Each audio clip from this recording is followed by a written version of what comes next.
अब फिक्र मत करो आप, अब तुम्हारी रातों की बेचैनी इंशाअल्लाह ताला मोदी, नीतीश और लालू के दिलों में बेचैनी हम पैदा करेंगे। सिर्फ आपसे अपील कर रहे हैं कि मुत्तहिद हो जाएगा, हमारे साथ नारा लगाइए, पाकिस्तान मुर्दाबाद, पाकिस्तान मुर्दाबाद, भारत जिंदाबाद, भारत जिंदाबाद, डॉक्टर अंसारी जिंदाबाद। भाजपा ने एक ऐसा कानून बनाया जिससे मुसलमानों के ईमान पर हमला हो रहा है, हमारे मस्जिदों पर हमला हो सकता है, हमारी शनाख्त पर हमला हो सकता है, हमारी शहरियत पर तो हमला CAA का कानून बना दिया गया। याद रखिए, ये वक्फ तरमीमी कानून 2025 जो बनाया गया है, ये सिर्फ और सिर्फ RSS की कोशिश है कि भारत के मुसलमानों से उनकी मस्जिदों को छीन लिया जाए, उनकी दरगाहों को छीन लिया जाए, उनके खानखाहों को छीन लिया जाए, कब्रस्तानों को छीन लिया जाए, ईदगाह को खत्म कर दिया जाए, इमाम बाड़ों को खत्म किया जाए। मैं आपसे अपील कर रहा हूं कि आप इस काले कानून के खिलाफ मुत्तहिदा तौर पर खड़े हो जाइए और एक आवाज में हम सबको यह पैगाम देना है कि भारत के संविधान को बचाना है और वक्फ के कानून को वापस लेना है। मोदी, ये हमारा ऐलान होना चाहिए, क्योंकि यह कानून बाबा साहेब अम्बेडकर के बनाए हुए संविधान के फंडामेंटल राइट्स के खिलाफ बनाया गया है। मुझे अफसोस है इस बात का कि नीतीश कुमार, चिराग पासवान, कुशवाहा साहब, चंद्राबाबू नायडू, जयंत चौधरी, कुमारा स्वामी ने इस कानून की, इस काले कानून की तायीद की। हम पूछना चाहते हैं नीतीश कुमार से, चिराग पासवान से, कुशवाहा साहब से, मांझी साहब से, क्या बिहार प्रदेश में हमारे हिंदू भाइयों की मंदिरों का एक कानून नहीं है 1950 का, जो ये कहता है कि मंदिरों में वही लोग मेंबर बन सकते हैं जो हिंदू धर्म से उनका ताल्लुक है। जब आपके लिए कोई बात अच्छी है तो फिर मुसलमान धर्म के वक्फ बोर्ड में आप कैसे किसी गैर मुस्लिम को मेंबर बनाएंगे? जब आप कानून बना दिए कि कोई हिंदू से सिर्फ हिंदू ही मेंबर बनेगा, तो फिर मुस्लिम वक्फ बोर्ड में आप कैसा कानून बनाए कि गैर मुस्लिम यहां पर मेंबर बनेगा? बनाने की वजह क्या है हमको बताओ आप, मगर वजह नहीं बताते हैं। अरे अगर बोध गया में सिर्फ हिंदू और बौद्ध उसके मेंबर बन सकते हैं, तो फिर बिहार के वक्फ बोर्ड में कैसे कोई गैर मुस्लिम मेंबर बन सकता है? बताओ हमको, समझाओ हमको। तुम समझा नहीं सकते, तुम्हारे पास कोई दलील नहीं है, तुम सिर्फ मुसलमानों से नफरत की बुनियाद पर एक काला कानून बनाए हो। तुम वक्फ की जायदादों को लूटने के लिए इस तरह का कानून बनाए हो। और भाजपा के लोग अपना एक पम्फलेट निकाले हैं, एक 4 पेज का और एक 15 पेज का है। मैंने उसको पढ़ा, उसमें लिखते हैं कि मुसलमानों में 30% लोग गरीब हैं। और भारत के प्रधानमंत्री अपने भाषण में कहते हैं कि अब्दुल कब तक पंचर बनाएगा। सुनो प्रधानमंत्री, 11 साल से आप प्रधानमंत्री हैं, कितने मॉब लिंचिंग के वाकयात हुए, कितने अखलाक और कितने पीलू खान को मारा गया, कितने दंगे हुए। एक बिहार का गरीब आदमी पूना को जाकर एक पंचर की दुकान लगाता है, तो इंडिया पाकिस्तान का क्रिकेट मैच हुआ, किसी ने इल्जाम लगा दिया उस बिहार के निवासी के ऊपर जो महाराष्ट्र बिहार छोड़कर महाराष्ट्र गया, कि इसके बेटे ने जिंदाबाद का नारा पड़ोसी मुल्क के ऊपर लगाया। 24 घंटे के अंदर उसके छोटे से उस पंचर की दुकान को बुलडोजर से तोड़ दिया। किसने देखा उसको नारा लगाते हैं? और भारत के प्रधानमंत्री कहते हैं कि अब्दुल कब तक पंचर बनाएगा। भारत के प्रधानमंत्री का यह जुल्म नहीं है कि एक बिहार का आदमी गरीब यहां से गुर्बत से बचने के लिए पूना गया, तो आपकी भाजपा की सरकार महाराष्ट्र में झूठा इल्जाम लगाकर उसकी दुकान को तोड़ दिया। वो सुप्रीम कोर्ट ने अपना केस डाला है। सुप्रीम कोर्ट ने कहा कि किसी के घर को नहीं तोड़ा जा सकता, 15 दिन का टाइम देना चाहिए उन लोगों को। मगर अब्दुल की पंक्चर की दुकान को बीजेपी की सरकार ने तोड़ दिया और प्रधानमंत्री बोलते हैं अब्दुल कब तक पंक्चर बनाएगा। प्रधानमंत्री, अगर आप ये चाहते हैं कि भारत की सबसे बड़ी अक़लियत को इंसाफ मिले, तो आप अपने दिल में उनके ताल्लुक से हमदर्दी पैदा करो, मोहब्बत पैदा करो, नफरत को खत्म करो। देखो ये देश विकसित भारत बन जाएगा। आप 18 करोड़ मुसलमानों के ताल्लुक से अगर नफरत करेंगे, उन पर शक करेंगे, तो फिर देश विकसित भारत कैसे बनेगा। और फिर हम प्रधानमंत्री को पैगाम देना चाहते हैं कि आपने जो कानून बनाया, नरेंद्र मोदी की सरकार ने, नीतीश कुमार ने, चिराग पासवान ने, मांझी साहब ने, कुशवाहा साहब ने ये कानून बनाकर सिर्फ एक आदमी को फायदा हुआ, बहुत ज्यादा उसको फायदा हुआ। क्या फायदा हुआ? वो देश का सबसे दौलतमंद आदमी है जिसने एक मुस्लिम वक्फ की जायदाद के ऊपर जो यतीम खाने को उसने गैर कानूनी तौर से खरीद लिया और उसके ऊपर उसने खरीद, लोग बोलते, मीडिया बोलते कि 1000 करोड़ का अपना घर बनाया। तो सुनो प्रधानमंत्री, अब्दुल सुबह अपने घर से जरूर निकलता है, मगर अब्दुल जब अपने घर से निकलता है वो अल्लाह की जात पर तवक्कल करता है। अब्दुल अपना घर प्रधानमंत्री किसी यतीम खाने पर नहीं बनाया है, अब्दुल अपना 20 फीट का घर अपनी जाती जमीन पर बनाया है। ये अब्दुल में और उसमें फर्क है। प्रधानमंत्री, आपको अब्दुल से मोहब्बत नहीं, आपको मुकेश से मोहब्बत है, इसीलिए आप ये कानून उसके लिए बनाए थे। अगर अब्दुल के लिए आपको मोहब्बत होती तो ये काला कानून आप नहीं बनाते। और अब्दुल बैंक को जाकर लोन नहीं पूछता। अब्दुल के ऊपर 10,000 का या 20,000 का लोन अगर होगा या 5 लाख का होगा, मगर प्रधानमंत्री आपके दोस्त के पास तो जिसके जू में आप जाकर जानवरों को देखकर आए, बंदरों को देखे, देखा आपने? बंदर को प्रधानमंत्री देख रहे हैं, तोता उनके हाथ पे बैठा हुआ है। तो प्रधानमंत्री यही समझते कि सब तोतों को हाथ पे बिठा लूंगा या किसी को बंदर बनाकर देखूंगा।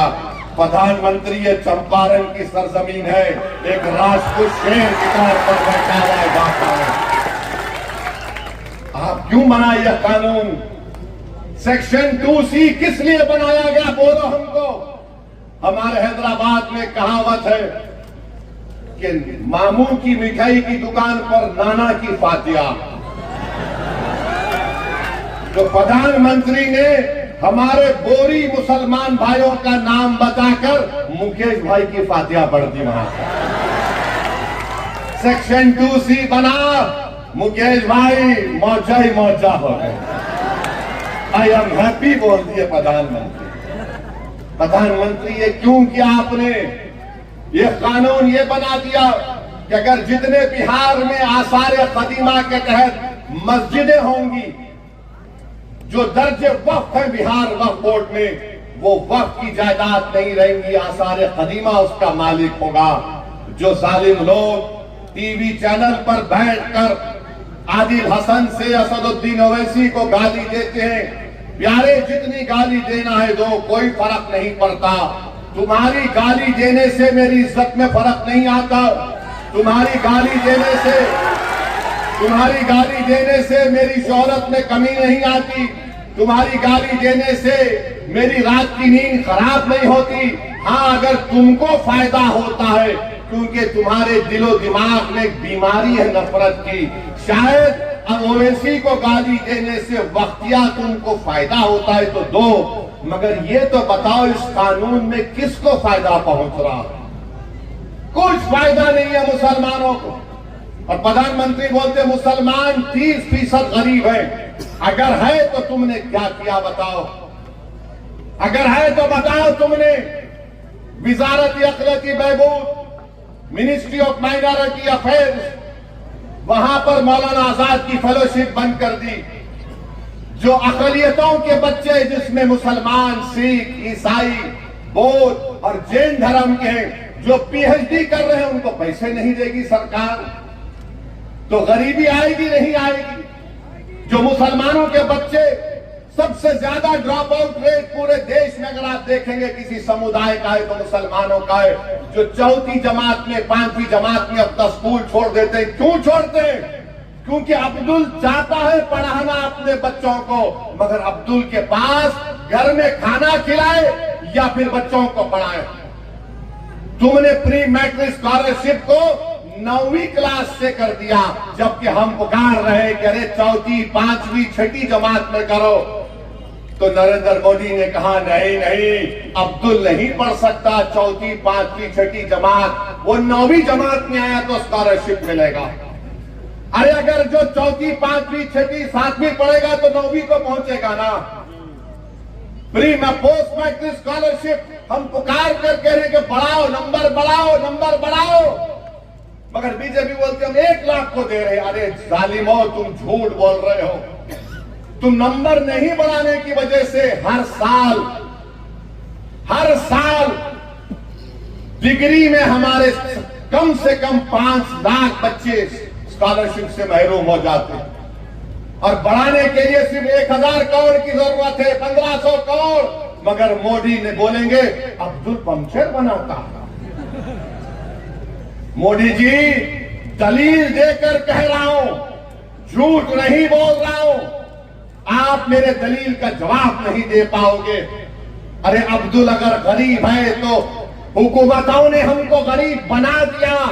अब्दुल अगर पंक्चर की दुकान पर काम कर रहा है तो किसी हद तक अब्दुल के बाप की भी जिम्मेदारी है, क्योंकि अब्दुल के बाप ने समझा ये सामाजिक इंसाफ की बात कर रहे हैं, ये सेकुलरिज्म की बात कर रहे हैं। हमने सबका साथ दिया, कभी सामाजिक न्याय पर दिया, तो कभी यादव मुसलमान इत्तेहाद के नाम पर दिया, तो कभी हिंदू मुस्लिम इत्तेहाद के नाम पर दिया।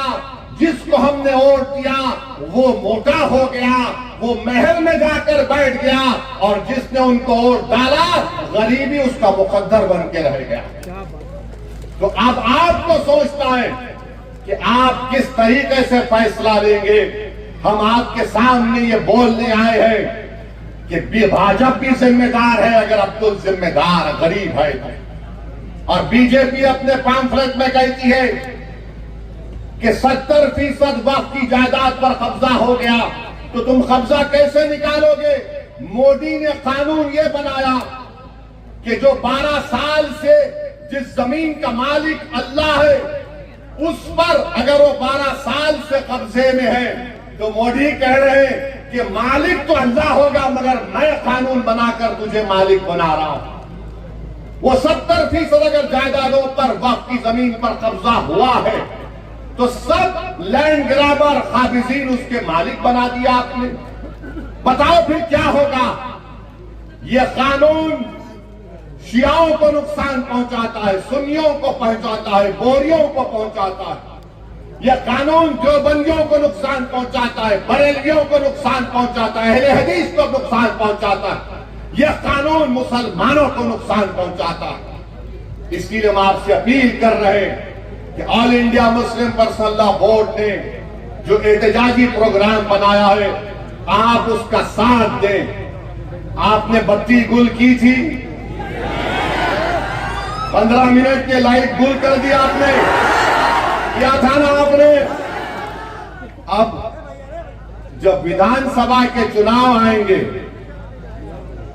जब विधानसभा के चुनाव आएंगे, 20 साल आपने नीतीश को वोट दिया, 15 साल आपने लालू को वोट दिया, क्या हासिल हुआ आपको बताओ? पढ़ाई के लिए बिहार से बाहर जाना पड़ता, नौकरी के लिए बिहार से बाहर जाना पड़ता। मुझे माफ कर दीजिए अगर मैं जो अब कहने वाला हूं आपका हाल ऐसा है कि सिर्फ मनी ऑर्डर पर आपका घर चलता है। मनी ऑर्डर पर हमारा घर चलता है बिहार में। ये 20 साल और ये 15 साल राजनीति करने वालों ने हाल हमारा कर दिया है। तो जब चुनाव आएंगे तो 15 मिनट के लिए बत्ती गुल नहीं करना, पूरे 5 साल के लिए बीजेपी के, नीतीश की और राजद की बत्ती गुल करना पड़ेगा। तो आप करेंगे ना? कई जज्बात में आके हाथ तो नहीं उठा रहे। अगर आप वादा कर रहे हैं बत्ती गुल करेंगे इन लोगों की, तो मैं ढाका की जनता को खुशखबरी दे रहा हूं कि हमने हमारे भाई राणा रंजीत को यहां से अपना उम्मीदवार बनाया। बड़ी खबर है, ढाका विधानसभा से राणा रंजीत सिंह को भावी प्रत्याशी के रूप में नियुक्त करने का असदुद्दीन ओवैसी साहब ढाका से उतारेंगे। बड़ी ऐलान ढाका के खेल मैदान से ये बड़ी घोषणा हो रही है कि असदुद्दीन ओवैसी साहब पूर्व लोकसभा प्रत्याशी राणा रंजीत सिंह को ढाका विधानसभा से प्रत्याशी बनाने का ऐलान किया है। ये बड़ी खबर अभी ब्रेकिंग न्यूज, जो ढाका में अक्सर पवन जायसवाल और फैसला रहमान होते हैं। जेडीयू और महागठबंधन और एनडीए की तरफ लड़ाई होती है। अब बीच में एमआईएम भी आएंगे, लड़ाई गर्म हो गई है अब। और 2 मिनट में अख्तर उल ईमान सबको परेशान कर देते हैं। तो इंशाअल्लाह ताला अगर हम मुत्तहिदा तौर पर अपने वोट का इस्तेमाल करेंगे तो अख्तर उल ईमान का बाजू नहीं, बल्कि बिहार के गरीब और मजलूम अवाम का बाजू तौसीफ आलम और हमारा राणा बनेगा इंशाअल्लाह। तो मेरे अजीज दोस्तों और बुजुर्गों, मुत्तहिदा तौर पर अपने वोट का इस्तेमाल करिए। अब बहुत हो गया। ये हर बार चुनाव आता तो इनको एक ही चीज नजर आती, Owaisi B team, Owaisi B team है, ओवैसी वोट काटने के लिए आया है। अरे तुम याद रखो, जब तक अल्लाह मुझे जिंदा रखेगा मैं तुम्हारी नाक में और दिमाग में दम करके रखूंगा। तुम जितना बोलते बोल लो, मगर लालू जी आपके 15 साल हमको क्या मिला बताओ? नीतीश 20 साल बताओ बिहार के गरीबों को क्या मिला?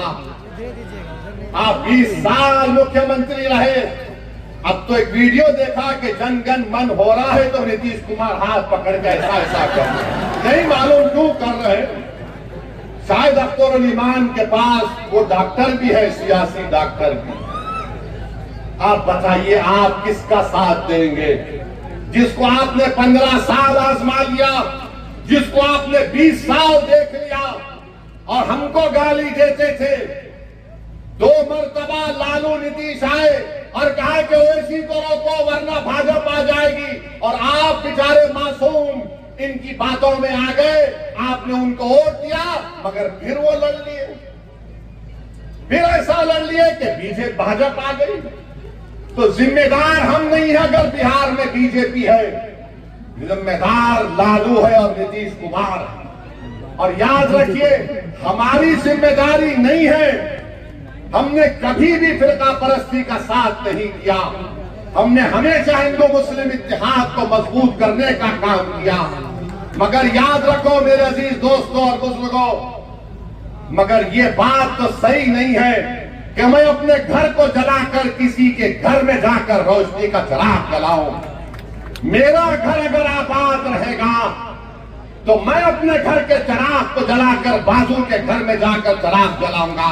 हम 50 साल से अपने घर के चिराग को गुल करके, अपने घर को जलाकर राख करके किसी और के महल को रोशन कर रहे। अब महल किसी का रोशन नहीं होगा। पहले राणा के घर में हम चिराग जलाएंगे, तौसीफ आलम के घर में चिराग जलाएंगे, अख्तर उल ईमान को कामयाब करेंगे। ये हमारी कोशिश होनी चाहिए। तुमने देख लिया कि भारत की पार्लियामेंट में बहुत है, मगर अगर तुम्हारी अजमत का मसला आता है, तुम्हारी गीरत का मसला आता है, तुम्हारे तहफ़्फ़ुज़ का मसला आता है, तुम्हारे हुकूक का मसला आता है, तो कौन आवाज उठाता? उसका पार्टी का नाम मजलिस इत्तेहादुल मुस्लिमीन है। तो हम आपसे ही अर्ज करने आए हैं कि अपने इत्तेहाद को मजबूत रखिए। और हमारे जाने के बाद ये जितने फिरका परस्त लोग हैं, ये अब अपने काम पे लग जाएंगे। ये जितने नाम निहाल सेकुलर लोग हैं वो भी काम पे लग जाएंगे। दोनों तरफ शैतान है। शैतानों की मीटिंग होगी और बोलेंगे अब क्या करें, इसने तो राणा को हमारे सर पे लाके बिठा दिया। एक अख्तर परेशान कर रहा था तो तौसीफ भी आ गया। तो मेरे अजीज दोस्तों और बुजुर्गों, इनके झूठे प्रोपेगेंडे को आपको मुस्तरद करना, एक मर्तबा मुत्तहदा तौर पर अपने वोट का इस्तेमाल करिए। सीमांचल की गयूर जनता ने 5 विधायक को कामयाब किया, तो यही लालू परिवार ने कहा कि नहीं, ये कैसे हो गया कि हम 50 साल से इनको अफीम चटा रहे, हम 50 साल से इनके दिलों में डर बिठा रहे। ये कौन सा काम हो गया कि ये डर और अफीम को छोड़कर अपने वोटों से, अपनी ताकत से अपने 5 विधायक को कामयाब कर लिए। तो एक मंसूबा बनाया गया और 4 को खींच लिया गया। वो बेजमीर थे, उन्होंने अपना जमीर बेच दिया। जो जिंदा था उसका नाम अख्तर ईमान है। तो मैं इन तमाम से कहना चाह रहा हूं, तुमने 4 को भगा लिया, अब 24 आएंगे इंशाअल्लाह ताला। देखना तो 4 गए तो 24 आएंगे। अरे याद रखो, ये सफर जो हम अपना आगाज किए हैं बिहार प्रदेश में, शख्सियतों पर यह सफर चलने वाला नहीं है। सुबह क़यामत तक इंशाअल्लाह ताला बिहार की सरजमीन पर एमआईएम पार्टी आबाद और शादाब रहेगी। मैं अख्तर ईमान और तौसीफ आलम, तुम्हारे खंडों पर हम अपने कब्रों में दिखाए जाएंगे, हमारी हड्डियां बोसी हो जाएंगी, मगर हमारा पैगाम जिंदा रहेगा। ये नौजवानों, अब तुम्हारी जिम्मेदारी है कि तुम आओ, आगे बढ़ो और अपने हक को हासिल करो। बुजुर्गों, इन नौजवानों की सरपरस्ती करो। मेरी माँ और बहनों, तुम रातों में उठकर जो आंख में आंसू लाकर सोचती हो कि मेरे बेटे और बेटी के मुस्तकबिल का क्या होगा, अब फिक्र मत करो। अब तुम्हारी रातों की बेचैनी इंशाअल्लाह ताला मोदी, नीतीश और लालू के दिलों में बेचैनी हम पैदा करेंगे। सिर्फ आपसे अपील कर रहे हैं कि मुत्तहिद हो जाइए, मुत्तहिदा तौर पर अपने वोट का इस्तेमाल करिए। यही आपसे हम कहने आए हैं। आपका बहुत बहुत शुक्रिया।